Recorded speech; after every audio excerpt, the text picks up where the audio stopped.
after that, so maybe 721 BC, right. and he's using the same thing that Charles de Gaulle said, the same thing that's in the Zeno. I think they also.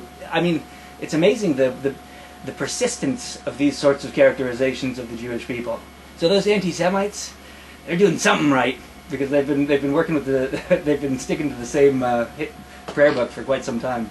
I remember going to the Beit Midrash of a very liberal, modern Orthodox synagogue, and I found this right-wing agitprop about Israel, and the rabbi said, I didn't put it there, and I said, I knew you didn't, Rabbi, this is all right-wing literature. And the rabbi said, well, the Torah's pretty right-wing. And so I'm reading here Deuteronomy 32 and verse 7. Remember the days of yore, understanding the years of generation after generation. So it's the right wing. It's the conservatives who are always saying, remember how great it used to be. Right. Calling people back to their illustrious past. Absolutely. I would also say that's a characteristic of fundamentalist movements generally, is that they're always pointing back to the Golden Age. Right. So here we are in Moshe Rabbeinu is up there, giving his valedictory address, and he's already talking about. Remember how it used to be when we did it right. Yeah. Because your ancestors, boy, they knew how to do it, and they would be ashamed. And but remember the days of old. Indeed, whenever anyone says to me, "Remember the days of old," all I'm listening for is, tell me how great you think it was. But I'm always suspicious that it was ever anything like that. I mean, Islam is the exact same thing. It's constantly going on about how great it was in the time of Muhammad and how awesome it was when they were conquering everything and whatever. And if you doubt it, says, ask your father and he will relate it to you, your elders, and they will tell you. Yeah, right. They'll tell you how good it was. Right, they'll tell you how good. Well, and I think that was probably true too, because older people often, things were better in their day. So whatever generation you're in, and you can read this in anything from antiquity, that if you talk to the old people, I mean, literally Cicero will tell you this, that if you talk to the old people, it wasn't like the kids now, they're not like they were back in our day, things were better. Well, anatomically modern human beings have been around for maybe 150,000 years. Things were always, and one constant is that things were always better before. So verse 15, it says that Jeshurun became fat and kicked. In the Art Scroll commentary, when the nation's elite pursued physical pleasures, growing fat, thick, and corpulent, the outcome was that the ordinary folk deserted God and showed him contempt. Such is human nature. When the great stray a little bit, the commoners fall into a steep decline. So, I mean, Jews are certainly fat. Yeah, I was going to say, my wife and I had a conversation, my in-laws and I had a conversation this week about that. It's actually one of the reasons that they are, that family, the Jewish family, are repelled by Judaism, is that they're, for whatever reason, they got the Protestant thing into them and they just believe in moderation. And the fact that they think uniquely among religious movements that the people who are most pious are also the most portly, gives them great pause. Yeah. Now I'm thinking of where Sforno says, such is human nature, when the great stray a little bit, the commoners fall into a steep decline. So I'm thinking this means that we could go out and we could snort cocaine off hookers. Right. And we could still come back here and teach Torah the next week. But if the lower classes did that, they'd totally collapse and they'd quit their jobs and they'd just do drugs till they croaked. Well, you mean do you think that's what the Torah means here? Well, I think no, my interpretation of that is that they're saying that that there's a special responsibility for elites like us, and elites like us could be me and Luke, or generally anyone who's speaking considers themselves among that group, the elites. Right. So if we're not especially responsible, then all those mediocre people out there, God, can you imagine what they're going to do if they see us behaving even moderately bad? So actually, my first interpretation of that was that it was a special responsibility for people who fancy themselves special. Have you ever snorted cocaine off a hooker? I have not had the pleasure.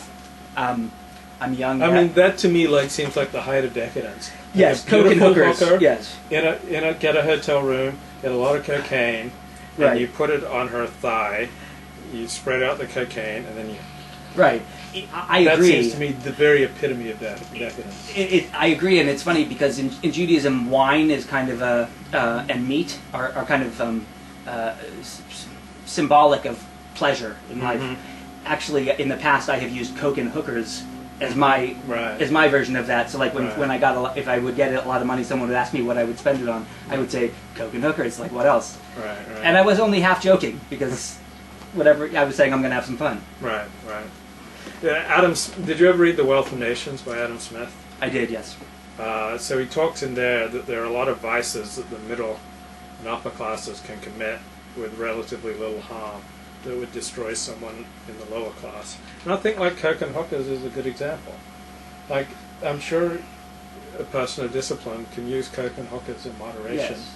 And while it's no doubt not great for his neshama, he can continue leading a productive life. Yes. While someone who doesn't have great discipline, that's like the total road to ruin. Right, completely. To me, it's not so much a class thing. Look, I worked with I told you last week, with a lot of heroin addicts. Now, I also know that there are functioning heroin addicts, for lack of a better term. There are Right. people who are professionally successful, hold down their work, Right. and can make even a marriage work, and who do a respectable amount of heroin. Right. Not everyone can do that. The thing I'd say though is that in my experience, there are a lot of the personal resources that people have for stuff like that. There's in a working class neighborhood or even worse than working class. You check out the street life there. There are a lot of people there who, even though they're lower class, they bring a lot of personal resources to the table. So I guess I'm just saying there are people in the upper classes who would be destroyed by one attempt at heroin, take them down a terrible path.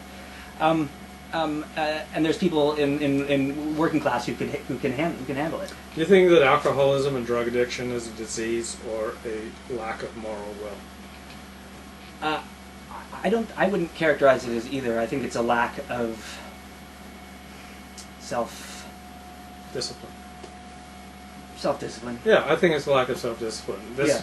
disease stuff, oh, it's a disease because I can't stop drinking booze. Right. I mean, I don't buy it. I think it's just a lack of self-discipline. Don't give me this disease crap. Well, I mean, if you need to believe that because that's Right. part of your AA, that's Right. the only thing that'll keep you sober, then Right. God bless you. But it's because you lack discipline, pal. What I think that there's a lot of truth in that. One thing I would say though is that there's a lot of things that it's interesting. The problem with, in my experience with the medical profession, one of the things they do is anything that they can improve with medication, they then classify as a disease. Right. Disease. Right. Well, there are things that you can have a failure of self-discipline that can be treated and corrected medically. Now, you can call it a disease then, but that doesn't change the fact that the origins of it were a failure of self-discipline. So it's complicated. The way, so I'd say it's often, I still wouldn't call it a disease, but medical intervention can help. What about sex addiction? What do you think of sex addiction? Do you think it's a disease or? I don't. I think it's correctable. I really do. More so than.